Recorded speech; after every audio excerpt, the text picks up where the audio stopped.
এই ছেলেটির বয়স মাত্র 17। ইসলামী শরিয়ত অনুযায়ী তাকে এখনই বিয়ে দিয়ে দিয়েছে, যার কারণে সমাজের সামাজিক যোগাযোগ মাধ্যমে ব্যাপক পরিমাণ সমালোচনা হচ্ছে। বাংলাদেশ আইন অনুযায়ী প্রাপ্ত বয়স হওয়ার আগে কেন তাকে বিয়ে দিল, এটা নিয়ে ব্যাপক পরিমাণ কমেন্টের মধ্যে মানুষ মতামত করছিল। আবার কিছু সংখ্যক মানুষ বলছিল ইসলামের শরিয়ত অনুযায়ী বিয়েটাকে সহজ করা হোক। হ্যাঁ ভাই, বাংলাদেশে আপনার 17 বছর হইতে হবে না। আপনার বয়স যখন মাত্র অনুভূতিতে আঘাত করবে তখনই আপনি প্রেম করতে পারবেন, আপনি শারীরিক সম্পর্ক করতে পারবেন, যা খুশি তাই করতে পারবেন। শুধু একজনের সাথে নয়, আপনার গার্লফ্রেন্ড পরিবর্তন করে করে নিত্যদিন নতুন নতুন মেয়েদের সাথে আপনি শারীরিক সম্পর্ক করতে পারবেন। সেটা আপনার জন্য এই সমাজ সহজ করে দিয়েছে। ক্লাস 6-7 এ পড়াশোনা করা মেয়ে ছেলেরাও এখন শারীরিক সম্পর্কে লিপ্ত হচ্ছে। মেয়েদের যে সতীত্ব, এটা নিয়ে আগের আমলে একটি প্রশ্ন উঠতো, তবে বর্তমান সময় সতীত্ব নিয়ে কোনো ধরনের প্রশ্ন উঠছে না, কারণ এই সমাজ ব্যবস্থা এখন অনেকটা আধুনিক হয়ে উঠেছে। যখনই সতীত্ব নিয়ে প্রশ্ন হয় তখন বিজ্ঞান বই খুলে দেয় আপনার সামনে, যেখানে বলা হয় নারীদের সতীত্ব এমনিতেই নষ্ট হয়ে যেতে পারে। যাই হোক, আমরা সেটাকে মেনে নিলাম, কারণ এটা খুবই সহজ। তবে অন্যদিকে বিয়ে দিতে গেলে নানা ধরনের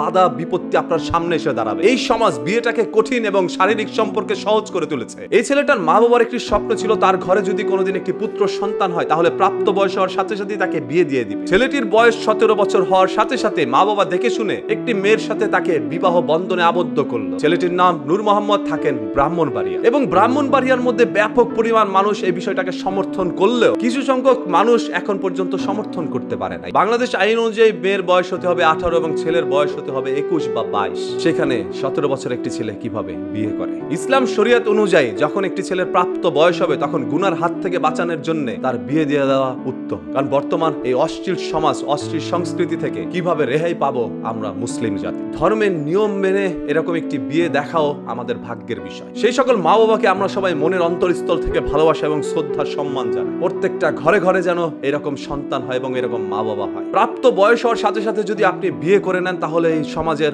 অসংখ্য পাপ থেকে বিরত থাকতে পারবেন। আবারও বলছি, এই সমাজের যারা সুশীল মানুষ রয়েছেন, যারা এই সকল জিনিসগুলো নিয়ে সমালোচনা করছেন, তারা একটু চিন্তা করেন তো আপনার ঘরের সন্তান কি ঠিক আছে কিনা? আপনার মেয়ে কি কোনো ছেলের সাথে শারীরিক সম্পর্ক করছে কিনা, বা আপনার ছেলে কোনো মেয়ের সাথে শারীরিক সম্পর্ক করছে কিনা? এবং সেইগুলো কি আপনাদের কাছে খুব সহজ মনে হচ্ছে যে শারীরিক সম্পর্ক করলে করতেই পারে, এখানে খারাপের কি আছে? আমি তো ভালোর কোনো কিছু দেখতেছি না। এমনিতেই আমরা এখন আমাদের অজান্তে ধর্মবিরোধী হয়ে যাচ্ছি, ধর্মের বিরুদ্ধে নানা ধরনের কাজ করছি যেগুলো আমরা নিজেরাই জানি না। আর সেইখানে এরকম সুন্দর কিছু জিনিসের সমর্থন আপনি করতে পারছেন না। হ্যাঁ ভাই, যদি এই বিষয়টা আপনার কাছে ভালো লেগে থাকে তাহলে ভিডিওটি শেয়ার করে দেন, যাতে করে প্রত্যেকটা মানুষ বুঝতে পারে এবং চাইলে যেন তারাও সমাজের মধ্যে এই ধর্মটাকে মেনে চলতে পারে। গুনাহের হাত থেকে বাঁচার জন্য এটা কোনো খারাপ কিছু নয়। যেমন রাস্তাঘাটে যদি আপনি গাড়ির লাইসেন্স ছাড়া চালাতে যান তাহলে ট্রাফিক ধরে আপনাকে মামলা দিয়ে দিবে, আপনি লাইসেন্সবিহীন গাড়ি চালাতে পারবেন না। সেরকম ভাবে এই সমাজে আইন অনুযায়ী বিয়ে না করে কখনো ছেলে মেয়ে যেন বাইরে ঘোরাঘুরি করতে না পারে, একত্রে থাকতে না পারে, তাদেরও লাইসেন্সের যেন দরকার হয়। বাই দ্য ওয়ে, সম্পূর্ণ বিষয়টা আপনাদের কাছে কি মনে হচ্ছে আপনি কমেন্ট করে জানান। দেখতে চাই আপনাদের সবার মূল্যবান মতামত। দেখা হবে আপনাদের সাথে পরবর্তী ভিডিওতে খুব শীঘ্রই। এতক্ষণ সবাই ভালো থাকবেন, ভালো রাখবেন, মন্দ হতে বিরত থাকবেন। বরাবরের মতো কথা কিন্তু একটাই, ধর্ম বর্ণ নির্বিশেষে আমরা সবাই মানুষ, মানুষ হয়েছে সর্বদা মানুষের পাশে দাঁড়াতে, এইটাই তো আমাদের একটি নীতি হতে পারে। আসসালামু আলাইকুম,